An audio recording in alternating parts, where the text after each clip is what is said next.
What is up, family? Dub Souljah in the place. Thank you so much, and welcome back to my channel. Thank you for tuning in to this week's episode of the Dub Souljah vlogs. I want to tell you guys a really awesome story about my time attending the Musician Institute in Hollywood. This was a little over 10 years ago now, probably, no, 15 years ago now. And it was a blast and it was an awesome time. It really helped shape me as a musician and it helped me get a little bit of some battle scars too. So I want to tell you guys about that awesome story from my past and just continue giving you guys these kind of bits and pieces of Dub Souljah history and where I came from and how I got to where I am now.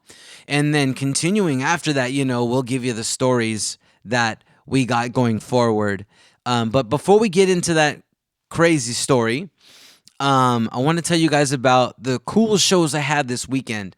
It was such a fun time. So the band rocked a show at a place called the Brass Tap in Hollister. And I mentioned it on the last episode that we were going to be playing there. We didn't ended up playing a trio set because not all five of us could be there. And Sean, my guitar player, stepped up on the drums.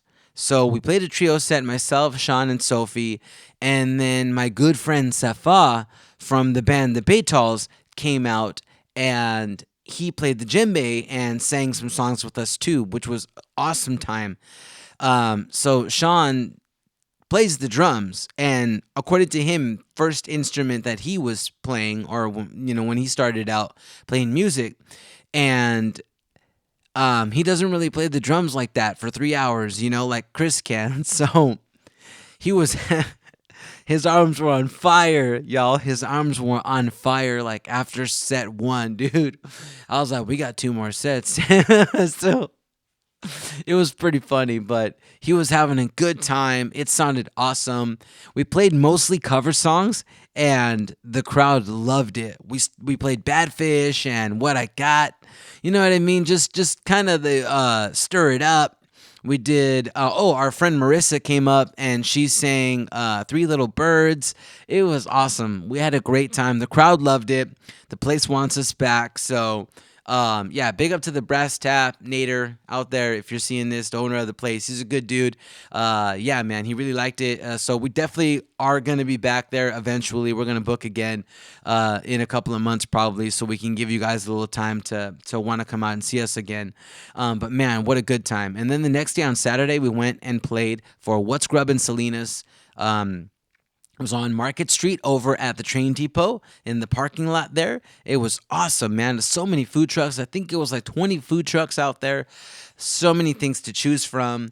And I met up with my brethren, Josh, who usually helps us out like at shows, like either running our sound or, helping us load gear and stuff like that. And even the night before, a really good friend of mine, his name is Alex. I used to work with him at my job before all this stuff happened, and now I don't have a job, but or I'm doing music mostly full time. Alex started liking my music a long time ago when I first started working there. Probably a couple years into working there, he found out that I played music, and he was like, "Oh man, you do music? Let me hear your songs." And he liked them right away, and he was always a fan. And then one day he just said, "Hey man, can I come hang out with you at a show and like just I'll help you out or whatever. I don't know, man. I like your stuff. I want to come see what you do." And yeah, so ever since then, ever since probably maybe 2021, I think around there, is when he started to like come to shows with us. So helping me just load out, load in.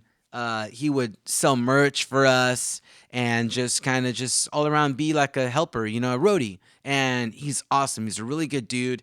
Alex, if you're seeing this, one love, my brother. You're awesome. Thank you for helping us. But he came out with us on Friday, really helped us load in and out real quick and get in and out fast.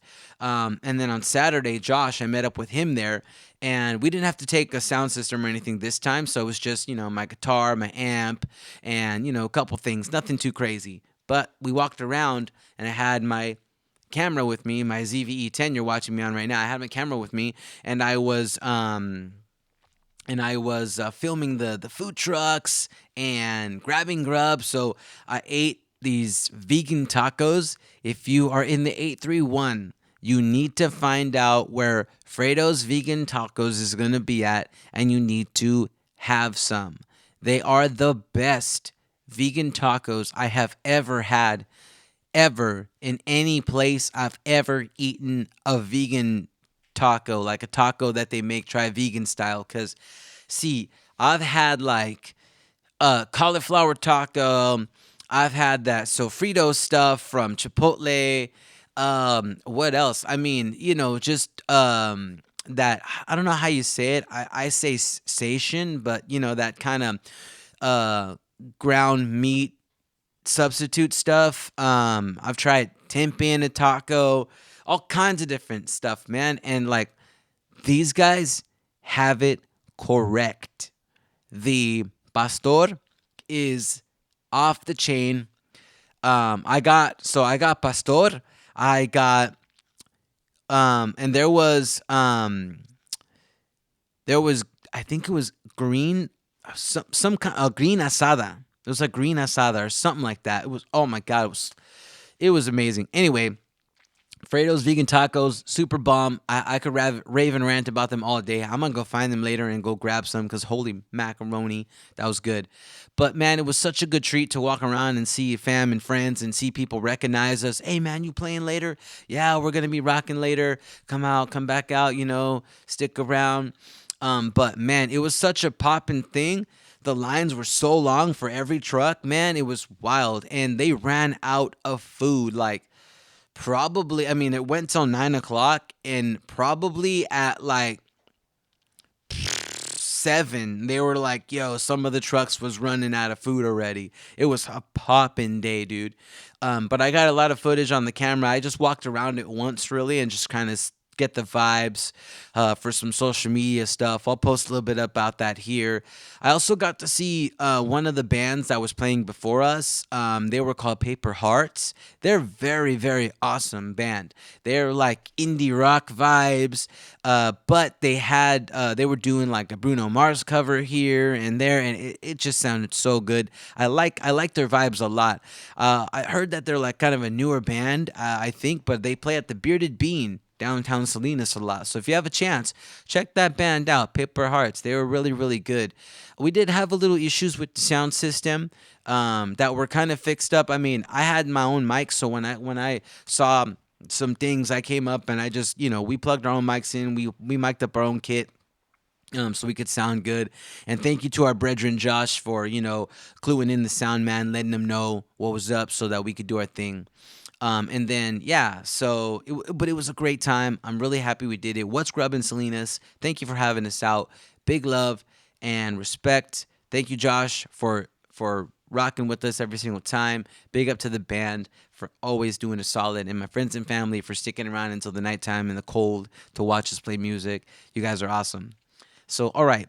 I want to talk now about my time at the Musician Institute. So I remember this is probably like '08, I think. Like, yeah, this is '08, '09. And I'm already recording in my bedroom and like, you know, uh, primitive recordings. And remember I talked about my first recording mixer that my mom got me. And and I remember seeing ads for the Musician Institute. And I'm thinking, I gotta go there. That's what I'm talking about. Cause at the time, like I was rapping, but not really rapping. I was doing more punk rock. At the time, I was really into. I mean, of course, I was been into Blink 182, but like I was into the pop punk with breakdowns. So a lot of Newfound Glory, of course, because they're kind of the OGs of easycore. And but I was listening to bands like Fight Fair was a rad band that don't exist anymore, but I really liked their first EP was sick. Um, let's see, 4 Years Strong, of course, A Day to Remember. All those bands that was in that same kind of vibe, like heavy but breakdowns, but with like pop punk singing choruses. That was my vibe at the time, and I was also really into horrorcore or horror punk. Horrorcore is a genre of rap, which I'll get into later too, in some other fashion, because I did get into that later when I became rapping. But horror punk. So listening to Misfits, of course, one of my favorite bands of all time, but also bands like Calabrese. Let's see. All kinds of these bands. There's this band, The Dead Next Door. I had their album. This other band called The Crimson Ghosts. Who else? Shoot, there was so many bands at that time that I was just like finally discovering, and they all had those like kind of Ramones style like choruses with the whoa whoa whoas and the yeah yeah yeahs and stuff like that, but like with lyrics that were about zombies and ghosts and sci-fi and stuff that was like lyrics that were telling the stories of those old school black and white horror movies and stuff like that. So I was really into that at the time too. So I even recorded an album back in '08. Like, I don't think the disc exists anymore, or our files don't exist anymore, but it was a real disc. And I was going to call this band Pine Box Parade. And it was all songs about zombies and ghosts and aliens and horror movie stuff, werewolves and whatnot. Like, I wrote songs like that, and then I played them just like Misfits, just like these bands I was listening to. Blitzkid was another band that I really got into at that time. Oh my gosh, there's so many. I have them in my head, but I just can't remember the names of these bands. But man, it was a good time. Anyway, I saw ads for Musician Institute, and I was like, I want to go.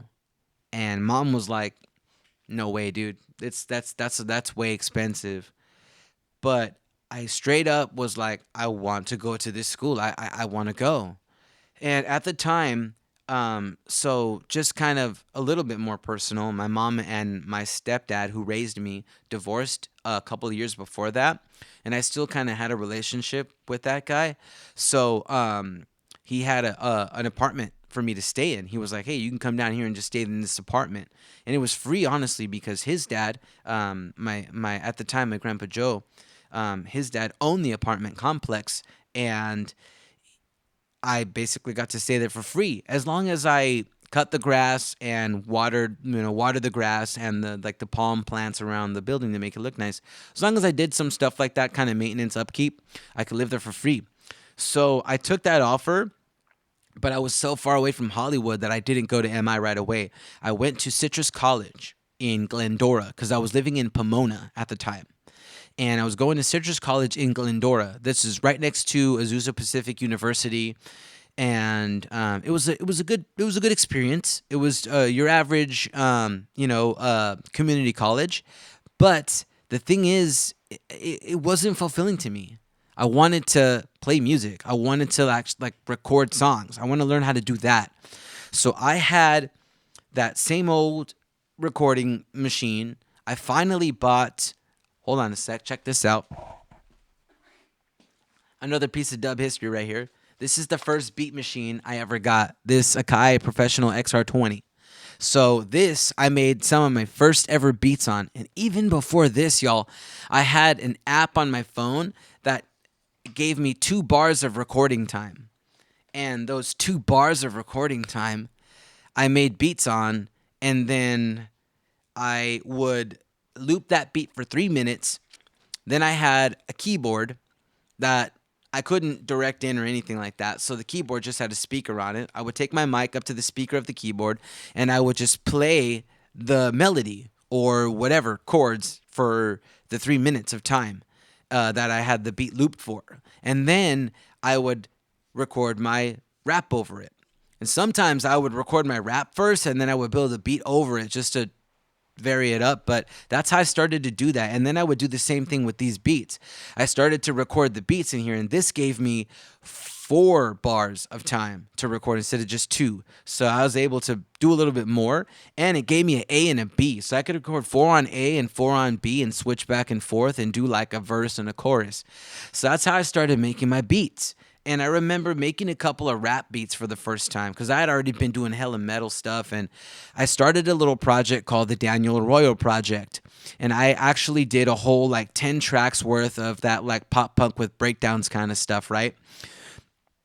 That didn't go anywhere either. I put it up on MySpace and it didn't take traction. Plus, I didn't really promote it very well. But then after that, I decided to write a rap song. And I got into rap at that time, like, listening to Run DMC and all the old school, what do you call it? Sugar Hill Gang and Snoop and Dre and whatever, Puffin Big, all that stuff from back in the day. I was on that at that time. And then I started to get into some street, some street rap, the horrorcore stuff I was talking about. So Jedi Mind Tricks, Army of the Pharaohs, all that whole camp right there. Necro, Uncle Howie gang, so Ill Bill, Sabak, Gore-Tex, Q Unique, Slain, and then of course Cypress Hill was in the mix, Everlast was in the mix, La Coca Nostra, all that shit, all that stuff, Mortal Technique, everything. I was on all of that, so I wanted to rap because I was like down with their vibes and what they were saying. And I went down the rabbit hole, y'all. The rabbit hole as far as you could go down that conspiracy theory rabbit hole. I was on listening to Alex Jones every day, and I was just consuming such of that content, and all these MCs were like talking about it, fluoride in the water, and how the government is oppressing us, and how the military industrial complex and all these kind of crazy theories. They were going over that kind of stuff in their lyrics, and I was vibing with it heavy. So I wanted to rap like that. So I wrote a song, and I remember showing it to my cousin Miguel one time because he used to rap back in the day too when he was younger, and in high school and stuff. So I showed him the song, and he was like, "Whoa, that's pretty good. Actually, you actually sound kind of good on that." Like, and it was a positive response. The first positive response I got, and I was like, I'm gonna do that. Hell yeah, I'm gonna do exactly that. So I kept doing it, and I kept rapping and writing beats and rapping at the same time, though still recording a bunch of rock songs. I even learned how to play the uke at that time and started recording some of my tunes on uke. And it was just so many different things. I was trying to figure out what I wanted to do, but I was going to Citrus College, trying to do general ed, and then trying to do like business as a major and music as a minor. So, but I didn't really care for math class. I didn't really care for, English, none of this. I didn't care for it, dude. I wanted to do music. The classes that were not music that I really liked, though, was philosophy. That class was rad. The teacher was weird, but effective in teaching philosophy. Learning philosophy really, really helped me later on in life when I started my healing journey from my mental health, because I started to remember some of the things that I was learning from philosophy about like the existence and life and the meaning of life and whatnot. And it really helped. Also psychology. That was a really good class. I remember in that class, we had to do like a thesis study on some topic, and I decided to pick cannabis. I was so nervous, man, that like I was just shaking up there, and the class laughed at me in college, dude. In college, yo, 20 years old, freaking laughing at me. What the hell? Anyways, uh, and but just somebody else in that class did a case study on Rastafari, which was actually cool. Like I wasn't a Rasta at that time, and I wasn't even doing reggae or nothing. I was just smoking bud at that time, and I wanted to like highlight it, but I didn't do a good job. Nowadays, I'd probably be more confident in what I would say, because now, more than 15 years strong, burning bud, like I'm pretty much a connoisseur, and I know kind of what I'm talking about. But anyways, so yeah, the school, it wasn't really what I wanted to do. I did take an ear training class, which was awesome. So learning from the solfege ear training book, if you know what solfege is. So like if you read notes on a paper, like music notes on a paper, right? You get music notes on a paper, like the lines and the notes on the staff, right? That was the class. It was like reading that and singing that. And out of like the 40 students in the class, the teacher was able to point out the one person that was doing it wrong. so like off key or like sharp or flat or whatever. So I passed that class though, which was crazy because it was kind of like he just opened the textbook and just pointed to a line of notes, a random ass line of notes, and was like, "Sing that, pass or fail." Whoa. So, but so luckily I passed that class. There was like a music history class, whatever. But anyway, during that time, I was going back and forth to mom's house to visit for long periods of time, honestly, because I wasn't really working. I was just going to school. So when school was off semester, I would just go home for like a month or whatever. And I remember being up there and just kind of telling her, like, I don't want this. I want to go to that school. I don't want to go to this school. This is whack.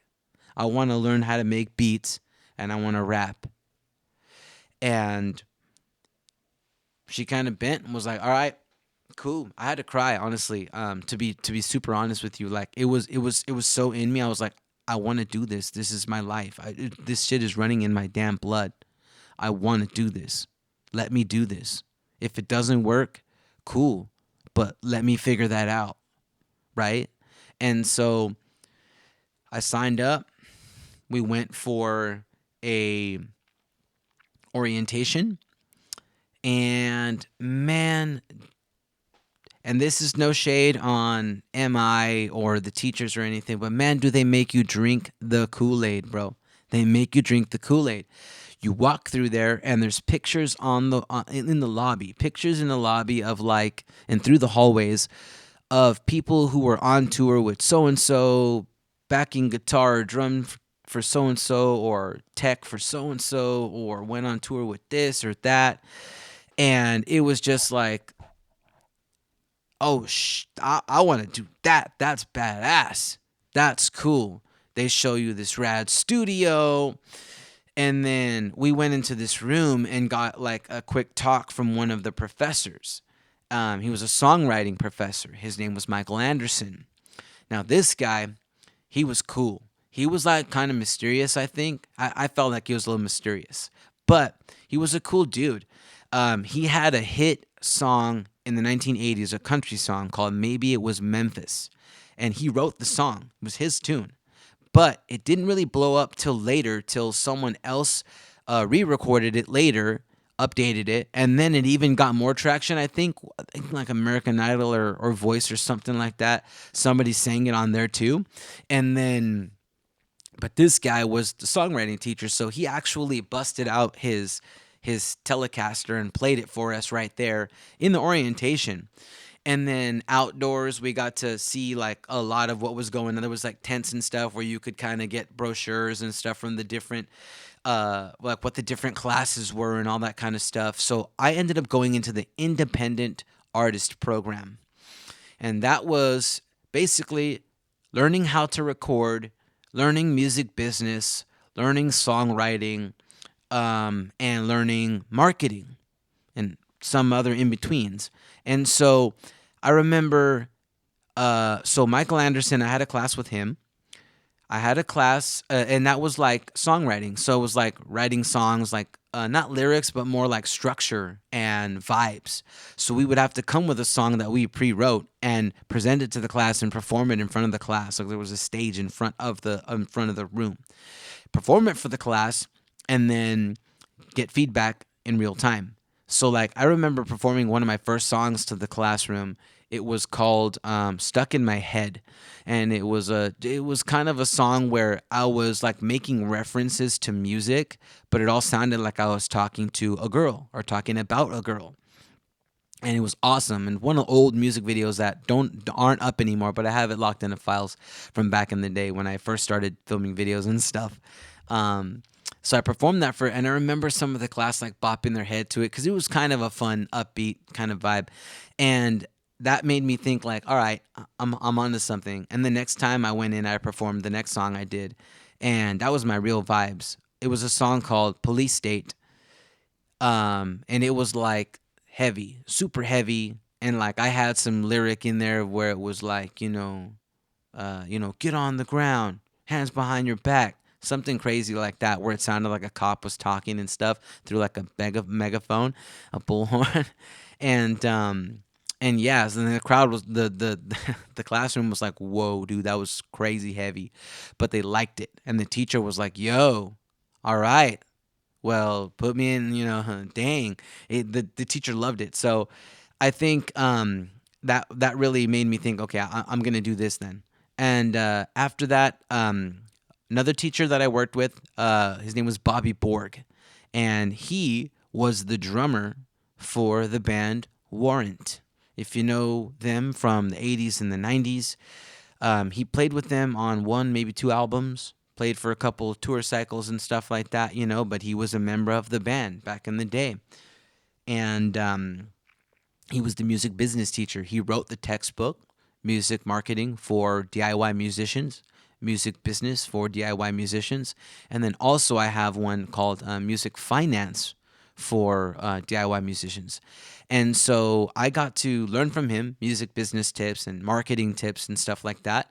But there were instances where we had a chance to sit in a room with the teacher, sit in the room with the teacher and actually like in a studio, like by ourselves, where we could just basically pick their brain and feed off of them and learn from them.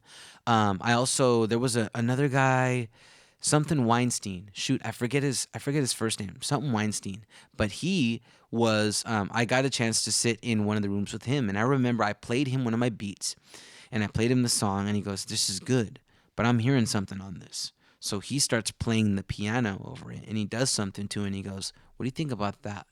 And I go, "Ooh, oh, that's nice. I like that." And so he goes, "Yeah, see, you want to add this flavor, and you want to do these kind of things." And I was like, "Oh, all right, that's pretty cool. That's pretty cool. Okay."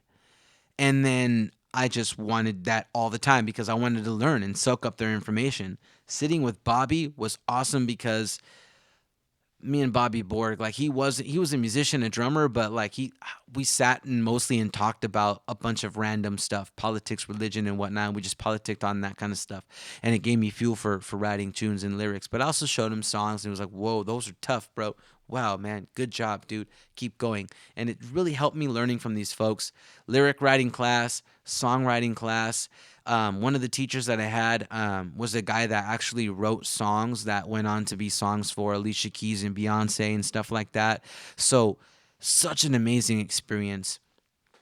At that time, I was living in Long Beach after. So I moved from there and I moved to Long Beach to be closer to Musician Institute, of course. And then I moved in with my grandma. She lived in Southgate. So, like, between a couple of that 6 month period where I was doing that certificate program there, I was living in Long Beach and in Southgate. And so the first day of school, the first day of class. So check it out. I'm trying to find parking. It's freaking Hollywood. There ain't no parking anywhere. And everywhere you go park, it's either like a 1 hour, 2 hour, or you got to pay coin. And even if you're paying coin, everything was took. What am I supposed to do? So I drove around neighborhood right here, kind of right at the foothill, bro, like right where Hollywood is, but like the neighborhood that's right behind Hollywood Boulevard and all that, right around there. I'm driving around trying to find a damn place to park just so I could run to class.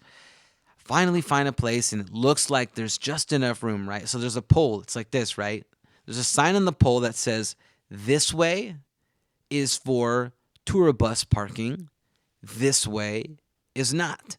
So I parked like this. Half of my car this way, half my car that way. I get out of my first class and I go to my damn car and it's gone. It is gone. I did not think that my car would get towed, but it got towed. My first day of class in Hollywood, my car gets freaking towed. Luckily, I had met a new friend. His name was Richie, and luckily he was around, so he gave me a ride to the tow spot afterwards. $250 to get my car out. Luckily, whoever towed my car didn't take none of my weed because it was my weed had fallen out the seat into the like just on the floor, but it was like rolling around in there. I'm surprised he didn't take it. Um, that was a funny experience, but you do not know how many tickets I got in Hollywood, Los Angeles. Um, Man, I loved my time there, but all the tickets, bro, for the birds, man. Find a way to get yourself like a pass or something to park in a garage every day, because I didn't do it right. The traffic sucked, but anyway, the music school was awesome. I had a great time there. I learned so much going to the studios, having time to record, and just learning from those teachers. I learned how to record on Logic Pro. I got my first MacBook. I got my first MIDI controller, and I got my first case of like sampling like orchestral music and stuff, and learning how to cut and paste. Before there was no cut and paste, I didn't have that. I recorded for a 3 minute loop of a drum beat, recorded a keyboard for 3 minutes, and then rapped my whole shit from front to back. No cut, no paste. And even the overdubs and all of it, dude, harmonies and everything. When the solo had to come up, I had to wait till 2 minutes and 15 seconds to rock the solo. Like, I couldn't just go there. I didn't know what the fuck I was doing. So, anyways, it was an awesome experience. Musician Institute really helped me get my footing. Going to Hollywood every day was like cool because I was in Hollywood and it felt cool. It was at the height of like the medical weed era, medical marijuana, cannabis vibe. So there was a shop right around the corner that I would go to all the time that just had the best bud for the cheapest prices and just kept me going all the time. I was living in an apartment with some friends. My good friend Marissa, she, yeah,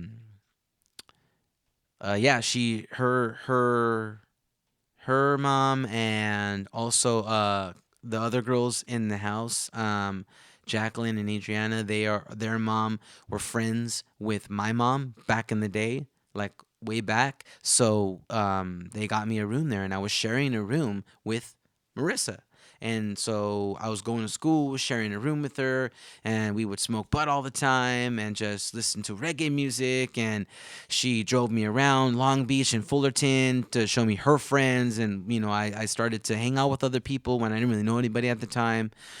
Another person I met going to school who had classes with me, was on the same cycle of classes with me, was a guy named Jason J.